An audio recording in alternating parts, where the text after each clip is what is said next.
Thank you. Good evening, my good people. Mumeshindaje? How have you been? Maisha inakupeleka namna gani?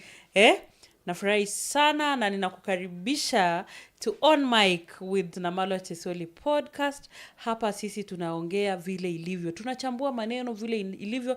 Tunapiga story, tunacheka kidogo, tunafurahi, tunalia.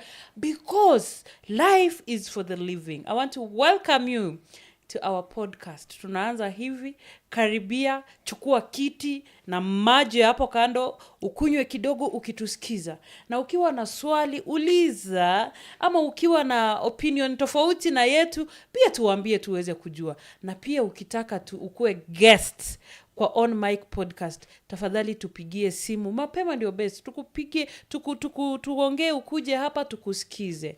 Welcome to On Mic with Namalwa Chesoli podcast, hosted by Kelele Digital on YouTube and Facebook. Na hapa ndipo mtu wangu. Hapa ndio stories zinabamba. Tunaomba utufollow pale YouTube Namalwa Chesoli ama Kelele Digital, on Facebook, TikTok, Instagram, X. By the way, yani tuko kila mahali mtu wangu. Hata tukikutana tunaweza piga story. So today niko na guest. Mnoma si mnoma. Wale mmeona posta mmekuwa mnauliza maswali. Namalwa wewe achana na mambo yako. Maneno unajua si vizuri kuongelea. Nimeleta mgeni mnoma si mnoma. Mgeni ambaye anaelewa haya maneno. Mgeni ambaye anaitwa ambaye anaelewa kuchambua maneno. Maneno ya kulipa ushuru ni kujitegemea. And our guest tonight is none other than Mr. BN Malemo. Karibu sana, my brother. Thank you. Thank you very much. Yeah. Hapa ndipo. Hapa sasa tunacheza na mic. Nashuku hapa ndipo. Hapa ndipo. Yes. Na BN wewe nataka nianze kwa sababu wewe ni mtu ya Western. Yes. Mtu ya Mlembe. Na mtu ya Mlembe. Kabisa. Na hii Mlembe inakuanga kweli ama ni kusema tu Mlembe na inaishi hapo? Mlembe inakuanga kwa salamu, but the deeper meaning of Mlembe, it's not achieved as in what it's meant to mean. Because there is what you say by mouth, but when it comes to confirmation of what can you affirm it, is it practical? Because Mlembe is not just a mere saying of hi, jambo, oriena, Mlembe. Mlembe means people who can come together for a common cause. But when you go to the Mlembe nation, it is everyone for himself, God for us all. For us all. Kabisa. So Mlembe exists in a salam of highs and handshakes, but in reality and in action hakuna. In action shida iko. We have a problem, ladies and gentlemen. But recently I've seen our leaders coming together and pushing for the unity across.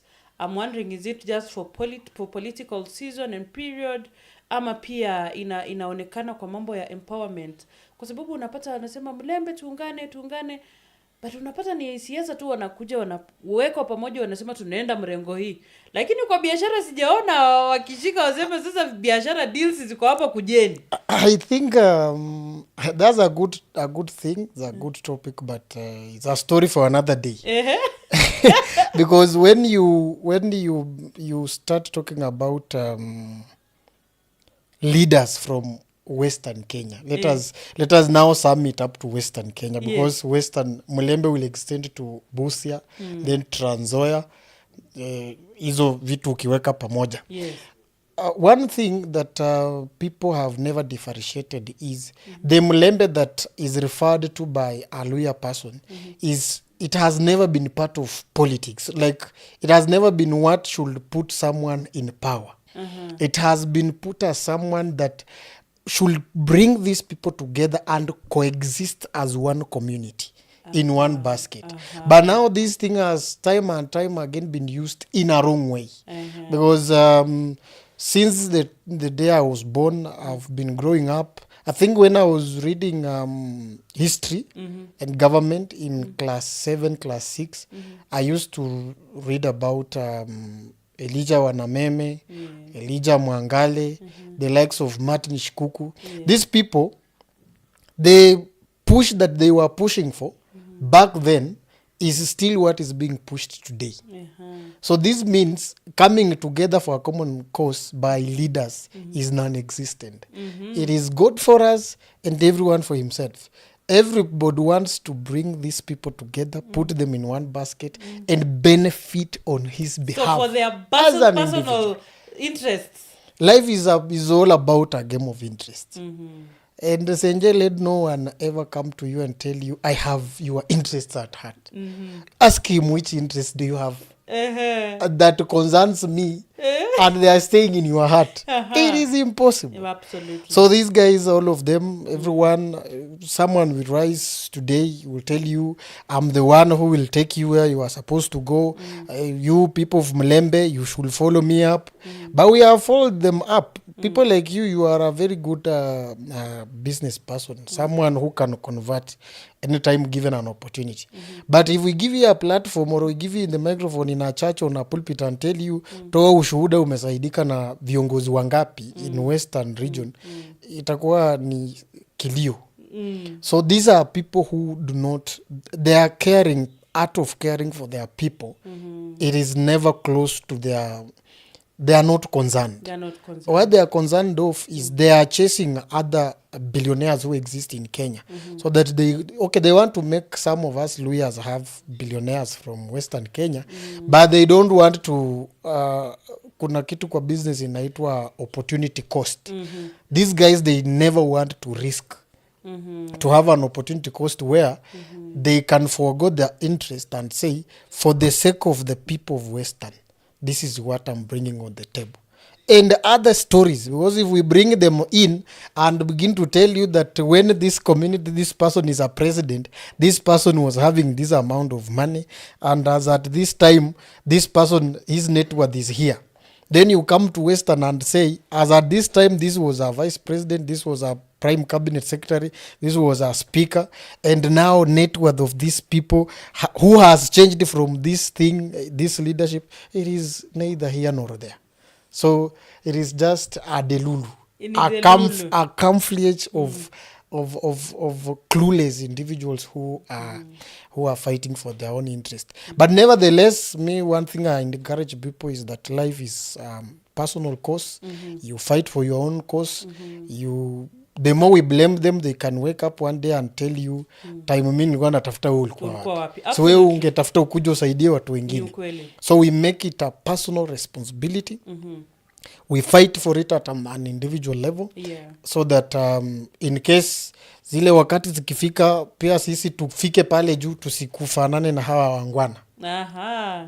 Na sasa on that BN nikuulize, is it possible when it comes to empowerment and entrepreneurship or opportunities? Yes. Because I've seen other tribes doing it for their communities. Yes. If you look at even the largest number of tribes that are maybe going to abroad to work for opportunities there, they're so high. If you look at a number from Rift Valley, Ikoju, Central the same, Luo the same, Ukambani the same.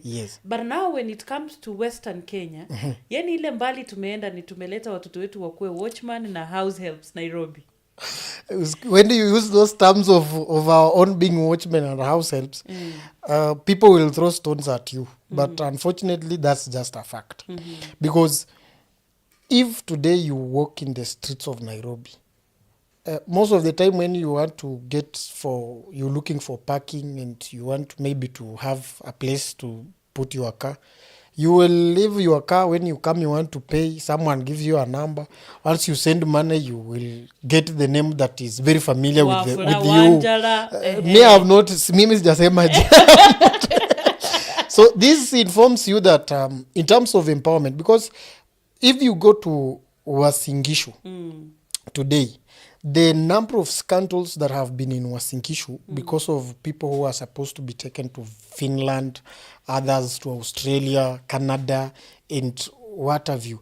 These are people, when they get an opportunity, my dear, let me shock you that another person from another tribe being in the United States of America will be very comfortable to be joined by a daughter or a son of a neighbor while in the States. Yes.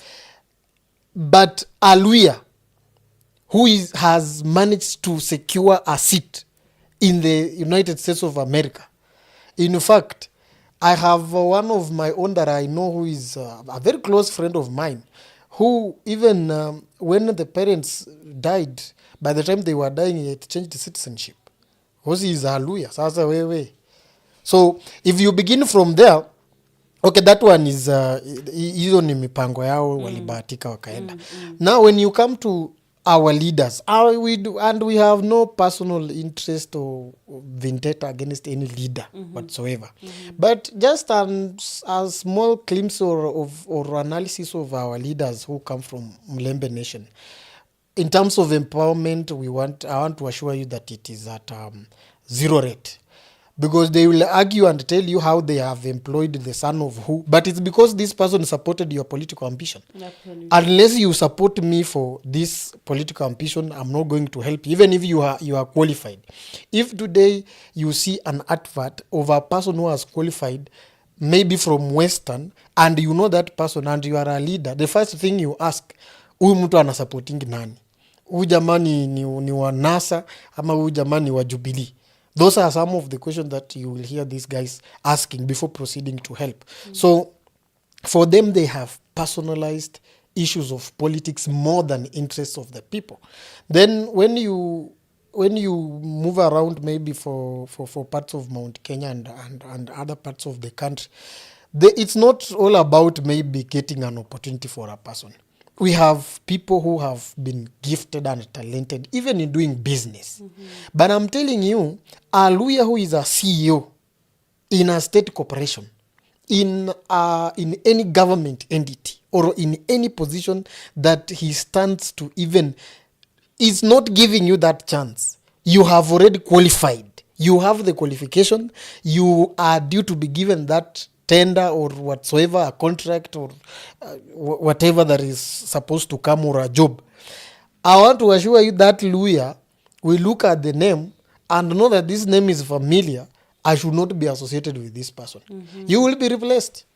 So they tend to put boundaries on their own people. Exactly. No, not really a boundary. They want to be in a club of billionaires alone, so that they influence the decision. The secret is, let us make them poor so that we can rule them forever. You can manipulate. We can manipulate and they come and give us handouts. Exactly. So kama kuna opportunity ya grow ya kufanya nini, hawa jamaa when you walk around and you get some small chicks and whatever that are working in these government entities, most of them have been given opportunities by our lawyers. And one thing I like is that we are not mentioning names, but you know, those are some of the things and some of the reasons why, as lawyers, we will never stand in for our own. You have even if today you get an opportunity, someone knows someone who is maybe packaging something from China, or someone who can ship some goods and items from wherever outside country, and he has that opportunity. You know, when you are dealing with a brother from the mountain, he doesn't fear competition. Yeah. He will tell you, well, let us put these things together, sisi to songe. If you get a Somali, the reason why Somalis will go far and they are still going far, these are people who can pull their capital together, and go for something, bring it here in Kenya, then subdivide based on the capital that you had. So you will find someone who had a capital of maybe 500,000 shillings or 1.5 million. 500,000. They put together if there are 10, these are guys who are going to have about 50 million. 50 million, what is it that you cannot import? We tembea hii kona hivi, pata Mluya mwambie bana, we niko na mpango hapa, nataka tufanye hivi. Atakuuliza sasa, na ukiniosha. You know, those are some of the questions Luya will first ask you. Bana mi unaweza Unaweza nitoka. nitoka. But to people who have a vision and they want to go far, most of the time, risk is there. Risk exists. Yes. And you will never know people unless you transact or deal with them. Absolutely. So if you have never dealt with a person, obviously you will have your doubts. But sasa shida sisi, ule aendelee, ule asonge, bana. Haiwezekani. Sasa Inataka ni baki tu mimi. Mimi ndio kusema, mimi ndio kucall shots. hiyo mambo sasa ya our Luya people and their characters and what they do. That is a total sum. Is that you must be my subject. And I'm your master. So if I am at a place where I can find you on the road and give you 100 so that you can sing, yes, I think I'm well off. I'm very free to give you 100 in the morning, 100 and then to song. Ama asubuhi muamkie kwangu mkunywe chai, mkule lunch, mkule na supper. Ukitaka mkosane mwambie na hii ni unanipea hii asubuhi na jioni kwa siku 200, si uweke tu pamoja alafu utanipea mwezi ikiisha, mtakosana. Because that money will help you. Oh yes. So those are some of the issues with our people. And Waluya ujuaji ni mingi. If in Africa the country that iko na ujuaji mingi ni Kenya. But now in Kenya the people that wako na ujuaji mwingi ni Waluya sasa. I'm telling you. I didn't know that. You cannot govern Waluya. If you want to prove me wrong, go to the Luya political arena today and see how many people want to be kingpins of Luya. How many? Because if you go to Rift Valley, you have one person. If you go to Nyanza, you have one person. If you're going to the coast, you have one person that these guys will listen to. Even if many of them have raised the ranks where they are, but one person will speak and they will listen. Yes. Go to Kambani. Kambani, they have had one kingpin for years now. But we in Western, we don't have those things because we don't believe in being ruled. We don't believe in direction. Ati sijui nani ndio kiongozi anaongoza nani na anatuambia nini. Hata sisi but they say kwa sababu tuko sub tribes mingi ndio maana. Yeah, even Kikuyus have sub tribes. You know, people don't know that. Kikuyus have sub tribes inside. Wameja hivi the sub tribes of Kikuyu. Kalenjins they have them very many. The cost the same. The same. You go to Ukambani ndio we can at least say kuna mpango kidogo. Yeah. But if you go to the coast, we have the 9 tribes of the Mijikenda. Kwani nyinyi Waluya si mnaongea lugha moja na mnaelewana? Si mtulize boli, mkae chini mkubaliane huyu ndio kiongozi. Which it will never happen, by the way, for the record. It will never happen. And having a leader in Western Kenya, he has said, today, we as the Luyas, they will ask you, we, you, and who? Whom are you weing? Si ni watu wa maswali. Acha mchezo bana, watakwambia mungwana, my friend. Utuliza poli. Hold on, shika break. Wow. Yes. Those are your people, those are our people. Our people. But and we love them. It is one of the reasons actually that you know, now I think we are the biggest population in Kenya, the Luyas. We are about 8 million. If you are not the first one, we are the second tribe in Kenya. In Kenya, we have had injustices being committed, especially on the side of census, where the census has been always fabricated. The other time you had the Somalis won a case in court, the people from not Somali, the people from northern part of Kenya, where the numbers that were given were not actual. Someone who has power in those positions when census are being undertaken, because they know in Kenya resources are against numbers. So there are people who fabricated these things. But if you bring these things out now into reality and facts on the sheet, Luyas, we are supposed to be even number 1. But now, because there are few operatives here and there, because if we will have the next census will be free and fair.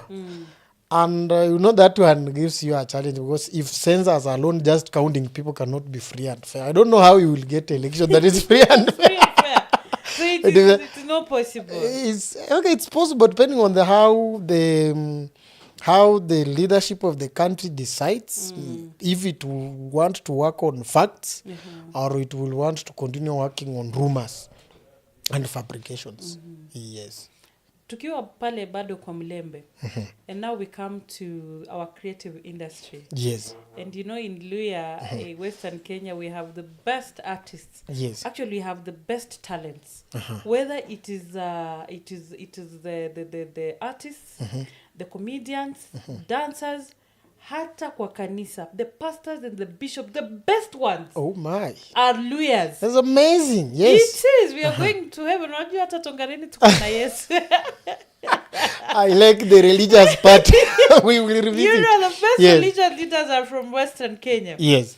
But now when we narrow down to the entertainment space, we come to our artists. You realize that in Luya, tuko na mambo mingi sana, yani every time everyone is planning something, Luya night, Mulembe night, Gingoho night, Mkarango night, Yes.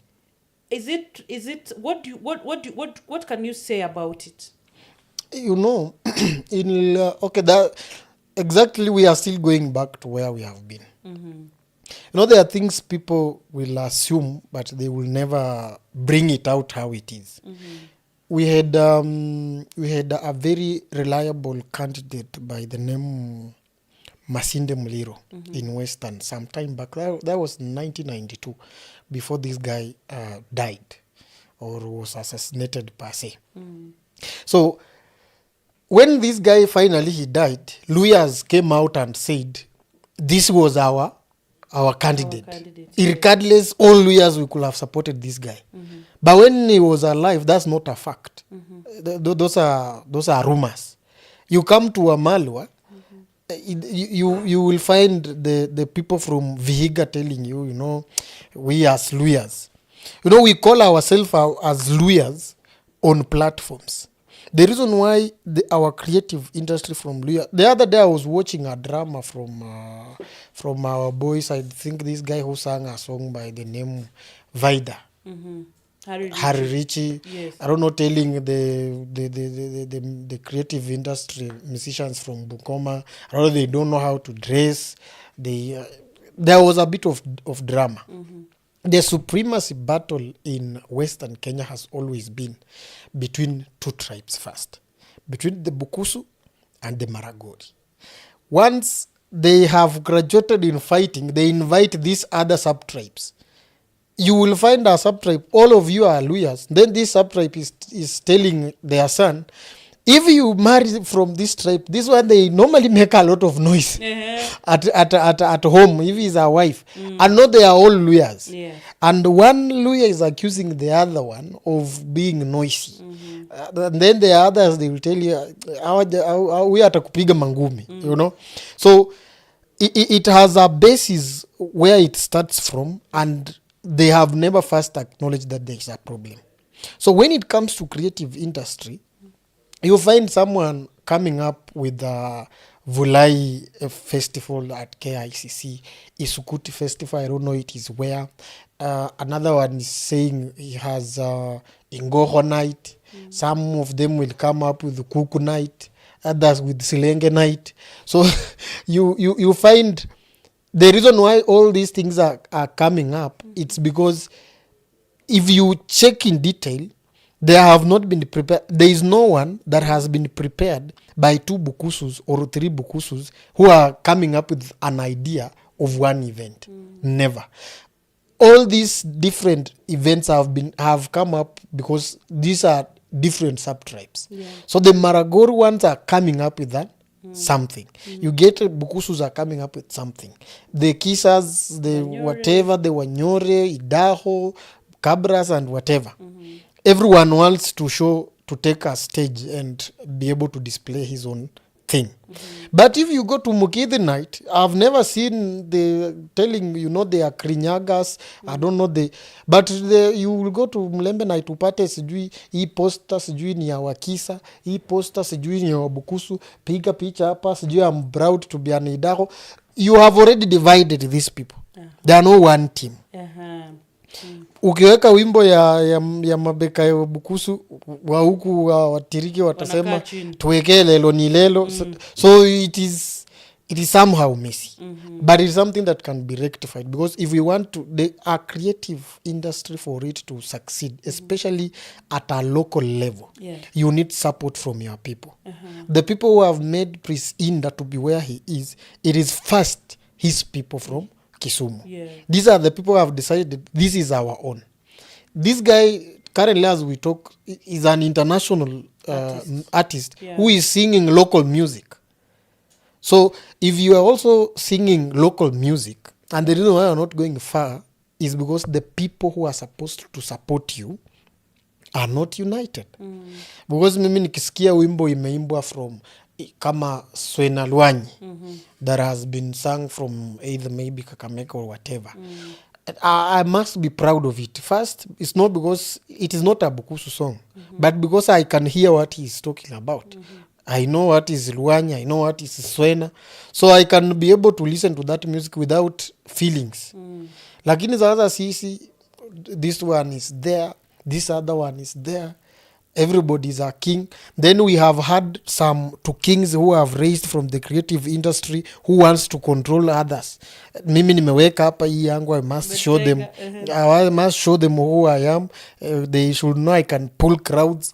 Huyu because anaweza fikia kiongozi fulani, ameenda kwake amemwambia bana wewe kuja, wewe ndio utakuwa guest of honor. So he wants to show he has that capacity. That ego should be cut down. If these boys and girls, ladies and gentlemen, want to go far, they should first wapunguze ego kwanza, warudishe chini, watulize boli, alafu sasa wajipange as a team. Not as Maragori, not as Bukusu. In fact, mimi, I'm not proud to be told I'm a Bukusu. I am a Luya, period.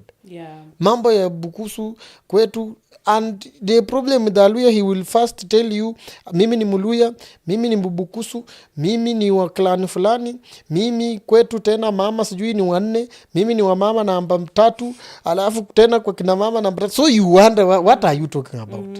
Tell us you are Luya, it's enough.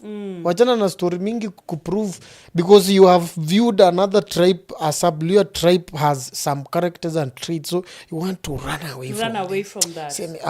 And I feel that is what is happening in the music industry, the Luya artist, because someone is misbehaving, or someone looks like he's going to make it and is not from your tribe. So you come up, and I've seen that happening so much, especially on social media.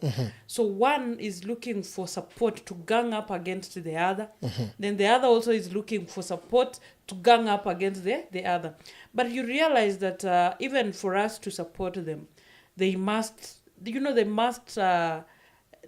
build themselves. They must know what they want. As a brand, you just don't wake up. Like for me, I do MCing. I cannot wake up and start abusing fellow MCs because I have the loudest voice. Sasa maneno ndio hiyo. Ati ndio sasa wajue mimi ndio the best female MC.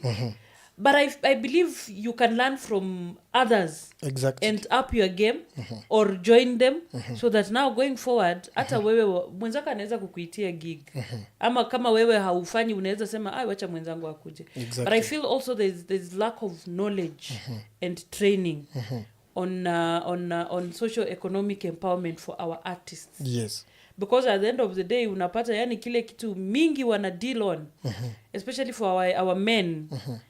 I think they have really invested in kufurahisha wanawake. Unaona?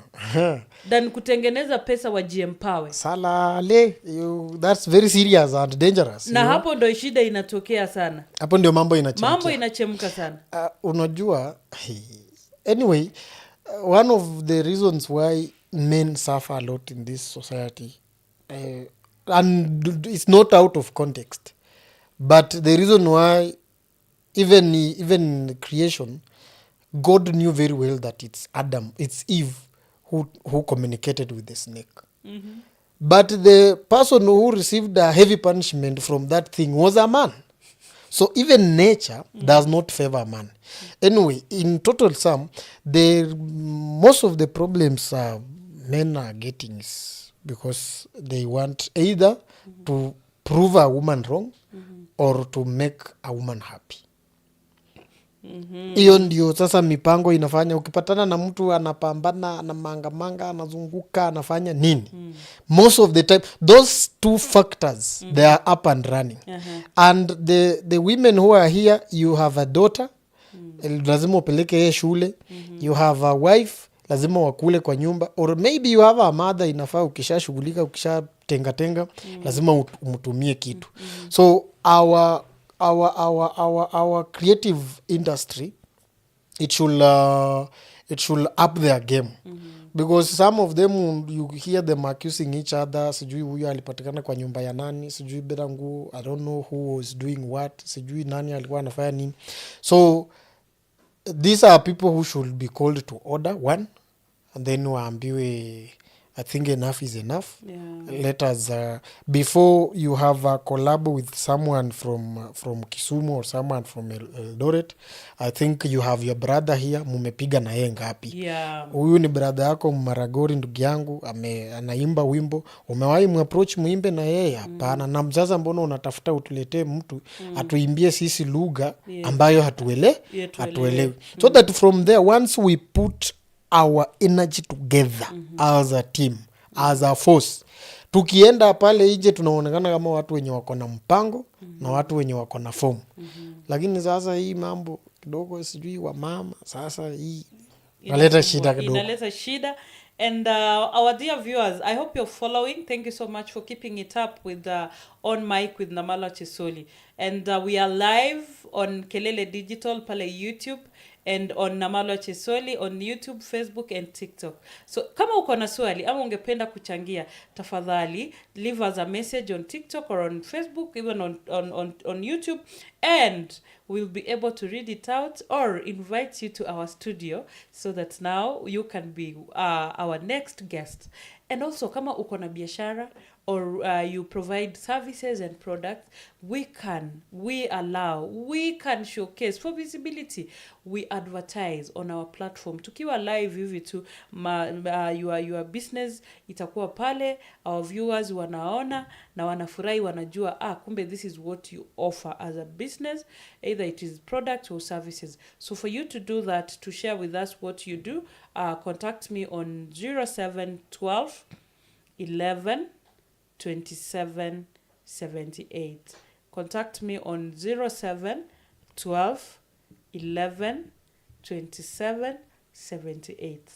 Visibility is very important to your business. So please partner with us for advertising your business on Mic with Namalwa Chesoli podcast. Moving on. BN. Malemo. Kuna shida sana na sisi wa Kenya. You know, we were told that once you have an ID, you must have a PIN certificate. Personal identification number. Yes. And that number is given by KRA. And it has given us a lot of sleepless nights. Ukienda pale kwa cyber, you get a PIN because maybe you want to apply for a job or help. But at the end of the day, ni kama kujifunga pingu za maisha na PIN. Is it true? Tell us. Tunauoga sana. Okay, I think in terms of having an ID and opening a KRA PIN with that ID, one, we want first to understand where does KRA come in, because we have mentioned the word KRA. So there are people who don't understand mostly. Unapata mtu anasema mi nalipa tax yangu hata sioni kitu inanisaidia, you know, we are doing this, or where does this money go, or KRA ilisanya pesa fulani. One, people should understand that a government, or for a government to be called a government, the reason why it's called a government, it's because it has citizens who are paying tax to that government. Just like how a cow, for it to give you milk, or for a cow to exist, lazima ikule nyasi. Nyasi ya gava ni tax zenye unawalipa. So kama jamaa inafaa mkuwe na gava kwa taifa lenu. Where there is no government, there is no tax. And where there is tax, there must be a government. So if you attain the legal age of 18 years, 18 years means you are a person of sound mind who can be able to contribute to the stability and growth of a nation. You can only grow a nation through paying taxes. And you can only pay tax by having an identification as a person who has been registered to pay tax. KRA pin is not a uniform maybe to take you to school. Is not some shoe to prevent you from maybe the cold that is going on. A KRA pin is the simplest way to explain the existence of a KRA pin is for you to pay tax. So anytime you have an identification card, it is advisable to have a KRA pin. Because there comes a time where you might be forced to get a KRA pin, and there are transactions that might be calculated backwards. Because maybe you might be having maybe 1 or 2 transactions you are supposed to declare, and by mistake you don't have that KRA pin, and someone who wants to give you that KRA pin tells you, for me to give you, I want to open for you a KRA pin and charge this amount on this KRA pin. So utapata when KRA gets you opening a pin at the age of 35, we will open a Pandora box. Then we begin asking ourselves, if this guy is going to be paid 1 million here, na huyu mtu anamlipa amemwambia, without a KRA pin I will not be able to pay you. So this means this is a guy who has been receiving money and he has not been paying tax. So how do we do this thing? We are supposed to review, tulete bank statement yako, we review backwards. And that is now the time you will start regretting. Is better ningekuwa na KRA hapo nyuma, nikifile 0 returns, hata kama nilikuwa napata hii do, but nilikuwa na KRA, nilikuwa na file 0 returns, na saa hii nimepatana na mtu anataka kunilipa, na from paying me anataka kunikata tax. So mimi kazi yangu ni kumpea tu pin, then what he is deducting from the amount he wants to pay me, I will just be able to declare it. I'm not in any conflict. Lakini now having it late, it is good, hauna stress ya kufile, but when things happen, something might happen. You never know. You will get an employer who will tell you, umepata kazi hii, I'm going to pay you 100,000, but I need a KRA pin. You don't have a KRA pin. You get a KRA pin, and one thing Kenyans must understand is KRA systems are being upgraded every day. They are working on their systems on daily basis. They want to close the gap. So if by that time it comes that wewe umefungua pin na 30 years, and their system can be able to extract data from your bank and tell them that in the period of 10 years, this guy has been able to receive 20 million. You will pay that one. You will be penalized, and then you will be able to be told how much are you supposed to pay on the 20. Sasa mimi mse nilifungua yangu nikiwa na 18 years, nikaanza kufile nil return, na nimepatana na mse, okay napata, lakini mi huwa si declare, si ndio? Kwa mfano na we unapata na una KRA pin, but mi na filing nil yangu, it is not open for scrutiny. Because when you look at the pin, I've been filing nil returns. Sasa we shida yako ni nini? But yako, why are you opening it late? There is something you are hiding. So having a KRA pin is just a way of committing yourself that you are a willing citizen to pay tax. However, I don't have the capacity to pay. But if need be, if God gives me a blessing today, I'll file that tax. I'll pay you if I have money. But not opening means you are crooked. Wewe ni kaidi. Sasa nikuulize BN, on that note, unapata kuwa watu wengi wako na hizi pins. Yes. Unapata mtu alipata hiyo pin at 18 years na maybe there was a time KRA was doing awareness, and so many people just got those pins. Yes. But sasa hawajui kuwa wanafaa kufile. Is it per end of the year or per month? Yes. They have never filed for the last 20 years. Hiyo zero returns unasema. But now it gets to a point sasa mtu labda amepata kazi. Yes. Ameajiriwa sasa. Sasa analipo mshahara, si kuna ile kukata ushuru, kuna ile P9. Yes. Atakuja sasa kuhitaji. Yes. What happens to such a person? One, it is very messy. One, by not filing tax for 20 years, this means you are at the age of about 38 years. 38 years. And if you are at the age of that 8 years before confirming that you are supposed to file tax, then that's very dangerous, which is not good. However, in Kenya Revenue Authority, they must be faulted for a fact, because these guys, there is no way you are going to initiate me. Even Christianity that is free, once you have been baptized and received as a Christian, umekiri kwamba Yesu ni Bwana. Wanakupatia karatasi, wanakuambia andika hapo jina, pastor atakupigia simu. Yes. Then pastor calls you, anakuambia ni aje, mimi ndo nilikuombea leo, so nilikuwa nafuatilia nijue unaendeleaje, this is how Christianity is undertaken, ukikaa hivi unafanya hivi. But now these are the people who they are initiating you in something that is time bound. It has a time limit, but you are giving someone a KRA pin who is opening it because maybe anafaa kuconnectiwa stima yake kwake. Yeah. Maybe huu ni jamaa alikuwa amepata tu kakig mahali, msaa amemwambia mimi ndio nikulipe ukwe na KRA pin, maybe ka contract hivi. Mtu anakimbia mbia anamfungulia pin ya analipwa do. Yes, anajua tu hiyo ni kama NSSF ama ni kama NHIF, so it doesn't bother that person. I think KRA is doing poorly in terms of creating awareness on those pins that they are giving people. If you are giving today a person a pin, you can organize even a barasa, chiefs barasas, because this is money that is going to pay a chief. This is the money that is making you people to meet where you are meeting. In fact, the backbone of our government is Kenya Revenue Authority, nothing else. If you remove Kenya Revenue Authority, the government collapses and goes home.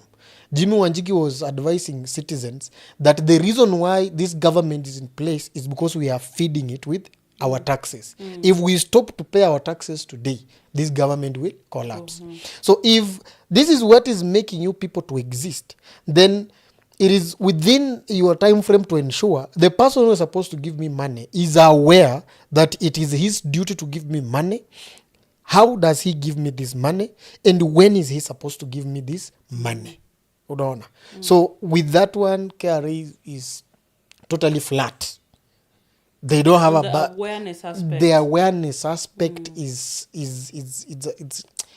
I can use the word barbaric, or it's messy, because there's no way you are going to give me a pin then expect me to go and research on how I should pay you. It doesn't work. Mi sahi nikitaka unilipe, mi nafaa nikuambie we uko na ganji yangu unafaa kunijenga, so naitaka by Friday unuweke hiyo do. Basically what KRA should do is go iende mashinani, kwa sababu nauliza hivyo. Unaona mtu kama tuseme watu wanatoka village, we have remote, yes, rural areas, yes, that actually people still they cannot access internet. Unaona? So huyo mtu ako na pin, labda alienda town na akapata hiyo pin na akarudi ushago, yes, na hajawahi pata nafasi tena ya kwenda huko.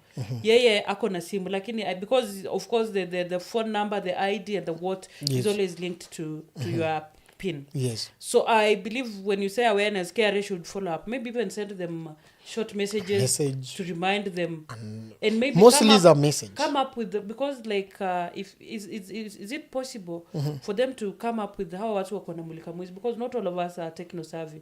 Watu wako na mulika mwizi, is it possible for them to just finya a short code na file ni return yake? Simple. Those are some of the initiatives KRA should think about. Even leave alone that if you go to, let's say, a directorate of KRA in Bungoma County, it has been, there's a way it has been structured downwards to the sub-county level. So if you have officers at the sub-county level, tell me today if they decide that in the first 4 months, we will be creating awareness in one ward. Yes. The next 4 months, another ward. Or they recently employed hawa jamaa wanaitwa hao wenye wanaitwa enforcement officers in Kenya Revenue Authority. Yes. But we have not seen them on the ground maybe trying to work out or do whatever they are supposed to do. And anyway, that's not important. Let us do a patriotic duty. Let us have this assignment undertaken. Which the question was, how should it be done? In Kenya Revenue Authority, they register pins in three different capacities. Yes. You are either registered as a personal pin holder, a company, a manufacturer is also given a different pin. Yes. So you have three different pins that you given. So as a person who wants to understand how to go about it with your pin, for a personal pin, it doesn't have a lot of words. A personal pin for an employed person, you are supposed to just pay something called pay as you earn. Yes. Pay as you earn calculated depending on how much of a salary are you getting. Then pay as you earn, the good thing with pay as you earn, it is payable by your employer, which the employer is supposed to ensure by 9th of every month he has filed and remitted that payment. Then at also a personal level, what you are supposed to do in case you have anything, you will be able to declare it at the end of the year before I think June 30th of this subsequent year. If we are talking about tax for 2024, from January 2024 to December 2024, 30th December 2024, those taxes are supposed to be declared. Your employer filed, yes, but along the way you might have had other incomes. You might have had maybe you sold some items that are taxable, you did anything.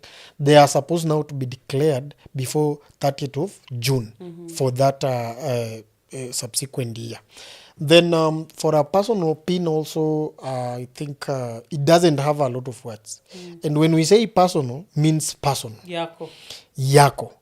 Then we have a personal pin that is attached to a business. That one now changes a lot of things. Then that one, the personal pin that is attached to a business, and then a company pin.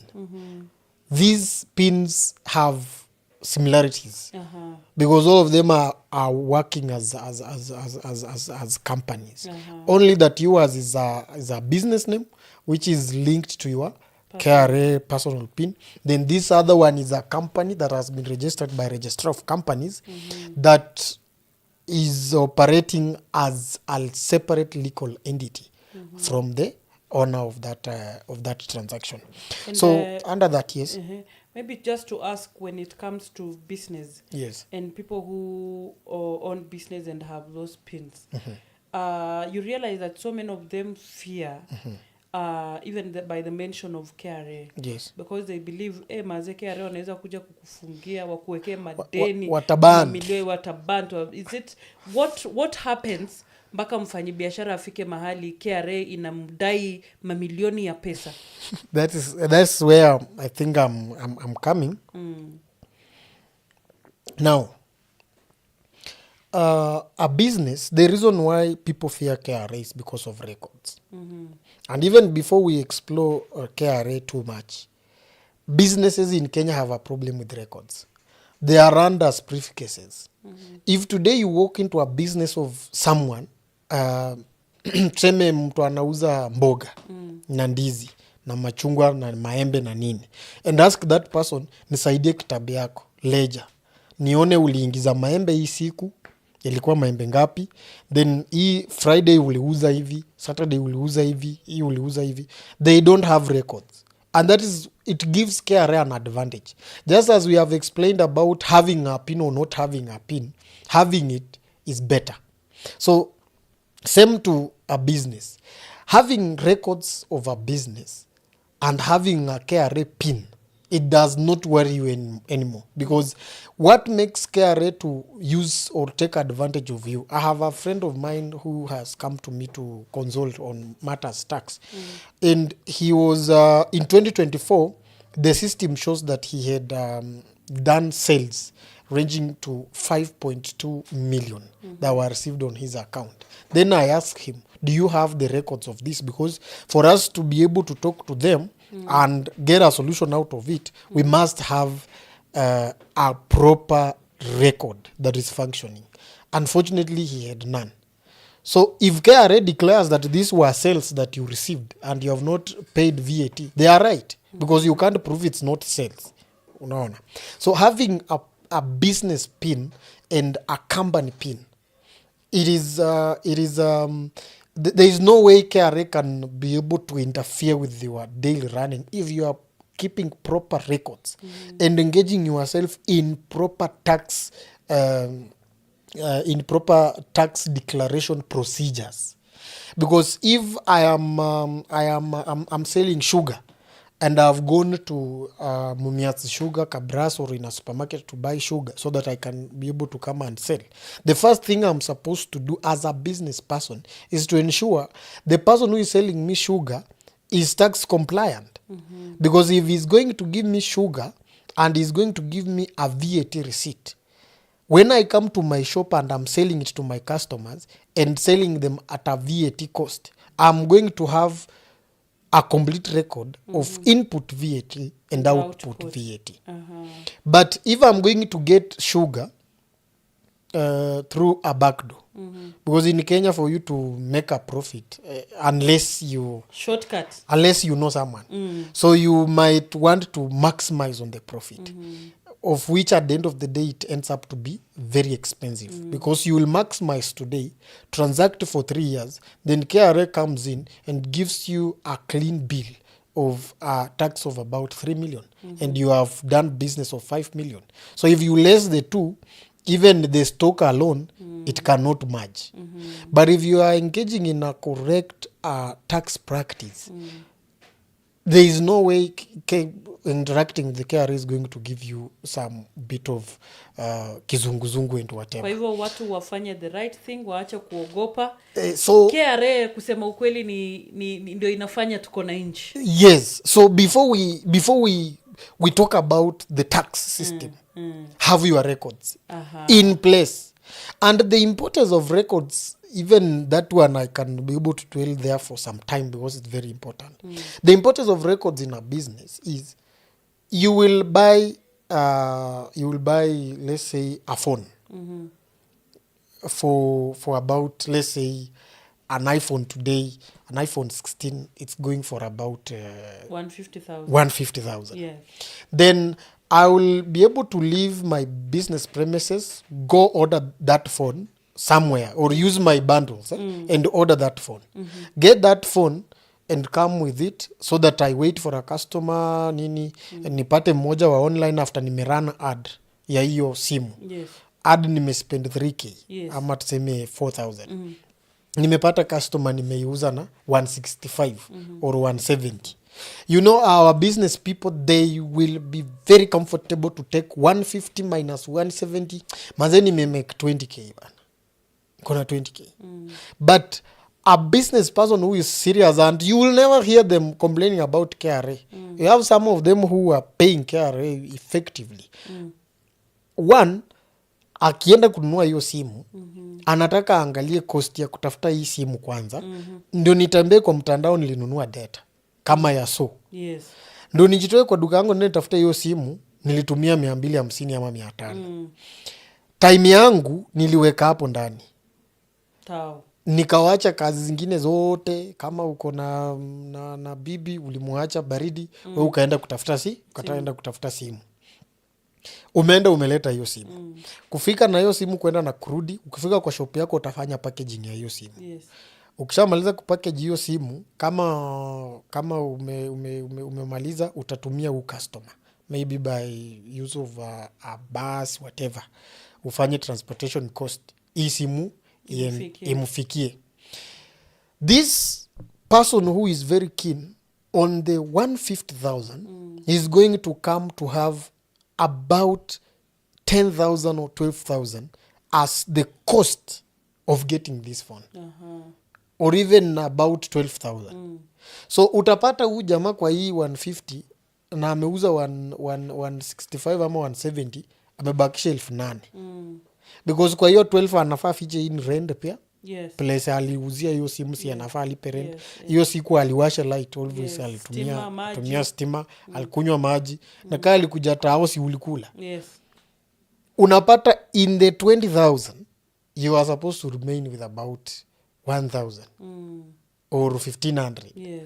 So if you have a clear record like that one, when KRA comes in telling me that I made sales of 170,000, where is the record? Yeah. I made a sale of 150, mimi sikatai. But in this 150, when I net the cost of that phone, he is coming, I'm remaining with 1,500. So this is the tax tunafaa. Sasa tuongee kama serikali. 1,500. Mimi niliwapigia kura nikawalete kwa mamlaka, so mimi nakula nyinyi mnakula nini? Na niko na mtoto nyumbani anahitaji school fees, unajua ni 10,500. Na niko na bibi anafaa aende salon na makucha na mimi mwenyewe sasa jameni, unaona? So it gives you the latitude, one, to be able to put things in order, so that as you proceed to the next level of now interrogating how much, what is the liability of tax, you are well prepared. You have these things, you have put them on record, sasa you are good to go. So when we are telling you, boss, can you pay for income tax, of course there are tax obligations that a tax person must be able to pay in business. You know, let's concentrate on business. For personal pins, if you are not earning anything, we make sure before 30th of June you have filed your NIR returns. Zero returns. And filing NIR returns is the easiest, seamless process ever. Because you will have just to take your pin, put it on KRA. I know you don't have a password. Click forget. Let it send you a pin in your email. Put it there. Then itakwambia weka new pin. Weka jina yako na mwaka yako ya kuzaliwa. That is the easiest pin that can ever be found. Ukisha weka hivyo, log into the system. Click your place ya returns. Enda kwa nil. Finya, yenyewe itakuwaletea dates. Finya sema next. Are you sure you want to file nil? Unawambia yes, I have not received anything, I want to file nil. Finya hiyo kitu. Inakuletea hiyo karatasi umewachana na. Is an exercise of, it's just as easy, as simple as a man kukunywa chai. Yes. Ama kukunywa maji. Simple. Hivi tu unaweka. Wow. You're gone. So, our dear viewers, ladies and gentlemen, it has been an awesome discussion.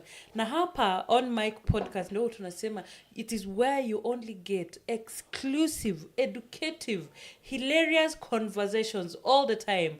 And today we had one of our amazing guests in the house. BN MALEMO is our tax and business consultant. And if you want to learn more and maybe for him to hold your hand, watu wa biashara ama watu KRA inasumbua, he's here for you. He'll sort you out because he runs a consultancy firm on matters tax and business. Please make sure you reach us or you reach him so that your tax issues are sorted. But let us take a break and we'll be back.